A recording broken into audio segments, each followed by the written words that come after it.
Hello, viewers. Welcome to Football Discussion Daily. I'm your host, CGO. Please subscribe to our YouTube channel.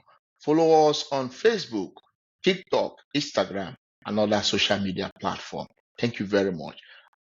On the show, we'll be talking about uh, the games that will be played on match day 15 of the 2026 FIFA World Cup. The games will be played on Thursday, June 25th, and it promises to be an interesting one because the last group games will be played in Group E, Group F, and Group D, Group E, and Group F. So a lot of teams' fate will be decided if they will be qualifying for the round of 32 or not. So the fixtures for match day 15 is going to be Curacao playing against Cote d'Ivoire, that is Ivory Coast, a Group E clash at the Philadelphia Stadium.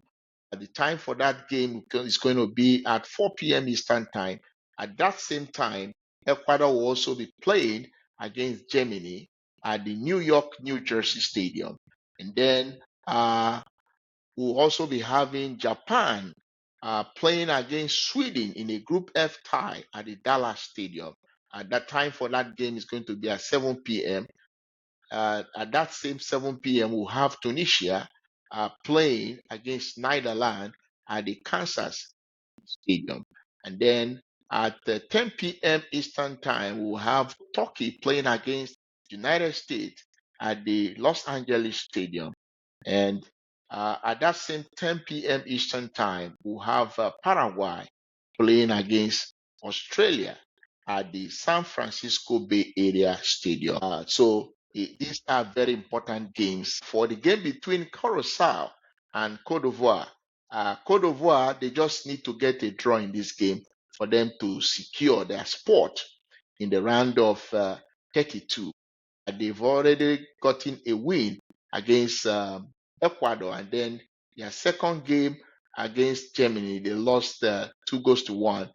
They went ahead in that game. Haven't scored through Frank Casey, but in the second half of that game, the man they call Dennis Undev came on for the Germans, and he was able to score 2 goals to give the Germans victory against Cote d'Ivoire. So Cote d'Ivoire have to get at least a draw against Curacao for them to advance to the round of 32. Now, when you look at the pedigree of both sides, the Ivorians they have an edge over Curacao. We saw how Curacao was able to, saw the way they were able to play the game against Ecuador. They were defensively, they were very solid. They play a compact low block against the Ecuador team. Even though Ecuador had some chances on that particular day, but they were not clinical enough, and that made them play a goalless draw against Curacao in that encounter. So Curacao, I want to believe, would approach the game against the Ivory Coast team the same way they played against Ecuador. They are going to play more of a low block, and they try to take Cote d'Ivoire on a counter attack. When you have a player like Taita Chong in your team, this is a guy that has speed. So they'll be using that pace he has for such kind of counter-attacking stuff. So that's what the Curacao team will most likely want to do in this encounter, because in times of playing possessive football, I feel Cote d'Ivoire will be more dominant in this game against them. So Curacao will most likely play more defensive in this particular encounter, so that at least they can get something distant. If they get a draw, I'm sure they'll be very excited because when they got a draw against Ecuador, they were very happy getting their first point at the World Cup. So if they are able to get a point against Cote d'Ivoire, it's going to be a good result for them.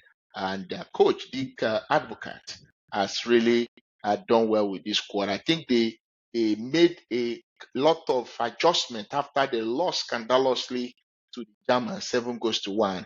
in their opening game. The second game, they try not to be too adventurous. They try to be more conservative the way they approach the game, and it really worked out for them. Against Cote d'Ivoire, we wait to see what happens when they play the Ivorians in this game. And then the game between Ecuador and Germany. This is a tall order for the Ecuador team because Ecuador needs to win this game in order to book their place in the round of 32. Somehow they've been unlucky because against Cote d'Ivoire, they played so well, but somehow they couldn't just get the goal. I think they had three balls hit the woodworks in the game against Cote d'Ivoire. Even the game they played against Curacao, they had the ball hitting the woodwork. And one thing again that worked against them is they are not being clinical when they have opportunities, because we know that Ecuador, there are chances they had against Cote d'Ivoire, even against Curacao, and they couldn't take their chance. And it later came back and hurt them because Cote d'Ivoire was able to get a 9-minute goal in that encounter that got Cote d'Ivoire victory. And then against Curacao, I remember the Valencia had opportunity of getting a goal for Ecuador, but he missed it. I think somehow not being clinical has been one of their greatest undoing. We know they've also had some bad luck of having the ball hit the woodworks, but they need to work on being clinical. And when you are playing against the German team, calling the German machine, you must be very clinical because that was one of the greatest undoing of Cote d'Ivoire as well when they played the Germans. They had the opportunity. The guy called Simon Adingra had the opportunity of winning the game for Cote d'Ivoire, but he missed it. And then the Germans were able to get their own winner through Dennis Under. So if the Ecuador team wants to get something positive out of this game against the Germans, they must be very clinical up front. When the opportunity comes, they have to take it because this game, the Germans will come out and play. They want to be dominant in this game because the games they played, their first game against Curacao, they came out to play. Against Cote d'Ivoire, they did the same. So I don't think they will stop doing that. They are going to come out as the big team to possess the game, try to be dominant, and then try to see how they can get victory in this encounter because they have their prestige to protect. So even though they will most likely give some other players the opportunity of playing in this game since they've already finished top of the group. But I believe those players that will come in and play will still give their best.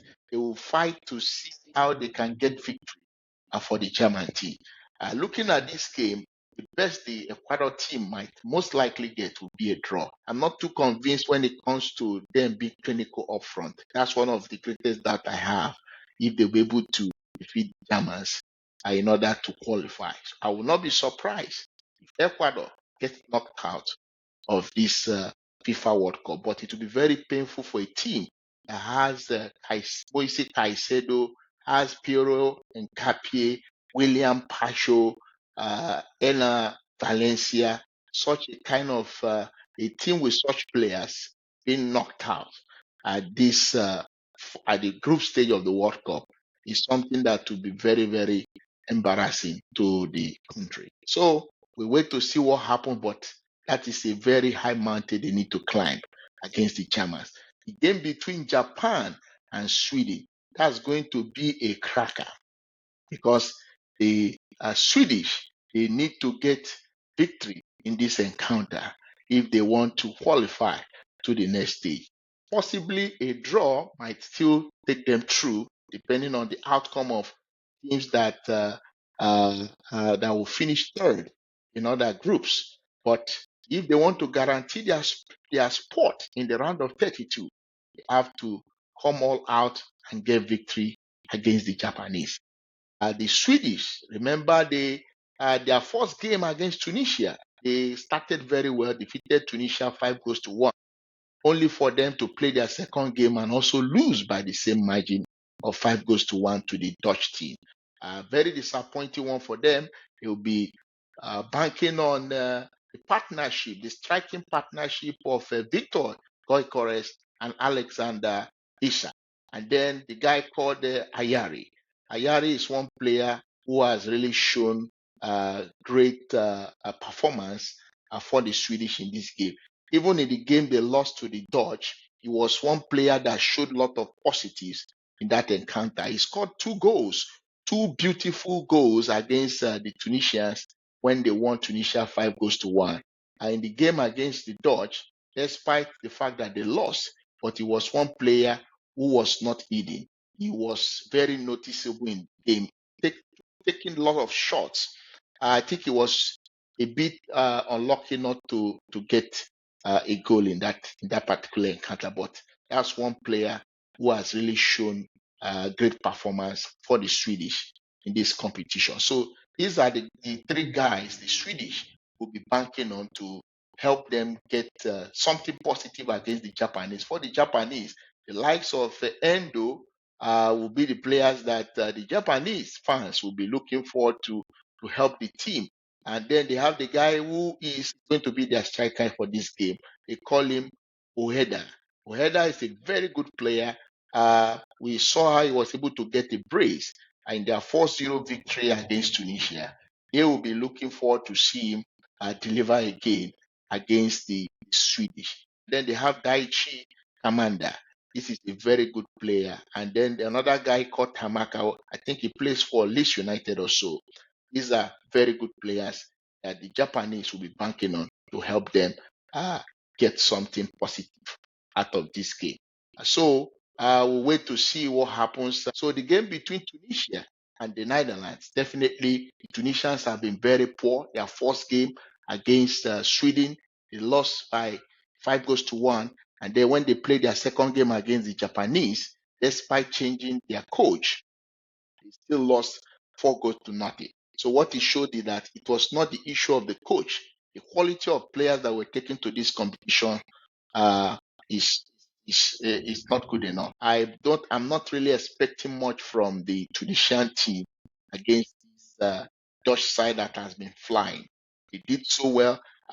Even though the Japanese gave them a tough time in the opening game, which ended 2-2, but we saw how they were able to rise up to the occasion against the Swedish and show their superiority, winning by 5 goals to 1. I think against Tunisia, Dutch team are favourite to win this game, and I won't be surprised if they win. I see them still getting another win, trying to ensure they finish top of Group F. That's what I foresee will happen in the game against them and Tunisia. Turkey will be playing against US. The US team has already confirmed their top spot in Group D. So one thing that will most likely happen is that the coach will like to try other players and then rest some other players ahead of their round of 32 games. So I still believe even when the team is being rotated, the US team will like to, for the purpose of preserving, protecting their prestige, they will still want to come out and play. And we know how the US team has been playing this competition. They press very high and try to disrupt any flow, any pass from the opponent. And even when they lose the ball, they push to recover. They try to recover the ball as quick as possible. They make the opponent very uncomfortable. They don't allow you to play. That's the way the US team has played in this competition. Though they might not be that, they may not play with that high level of intensity in this game because of it's more like a formality game. But I'm still expecting the US team to at least put up a good performance for the purpose of prestige.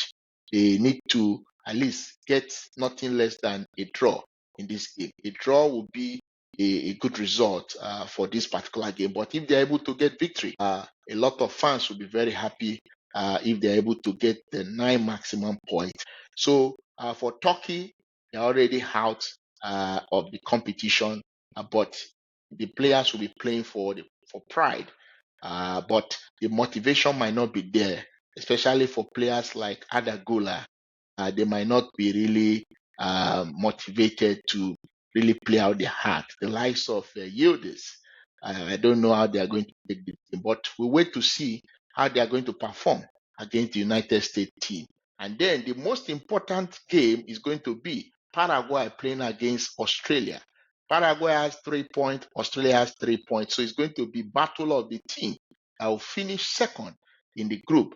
A win for Paraguay means they will finish second. A win for Australia means they will finish second. But if it ends in a draw, what it means is that Australians will finish second in this particular group, while Paraguay will finish third.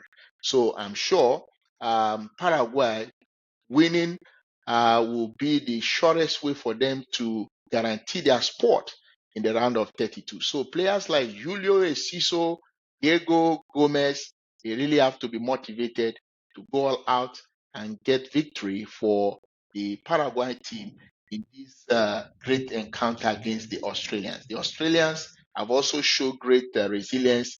We saw the way they were able to defeat Turkey against all odds. Nobody expected them to defeat the Turkish side, but they were defensively solid on that in that particular game, and they were able to get victory. So such a team is not a team to be underestimated.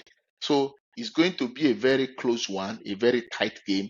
It can go either way. So the Australia might come out winning, and the win might also go to Paraguay. But I foresee a situation where both sides will play a draw in this particular encounter.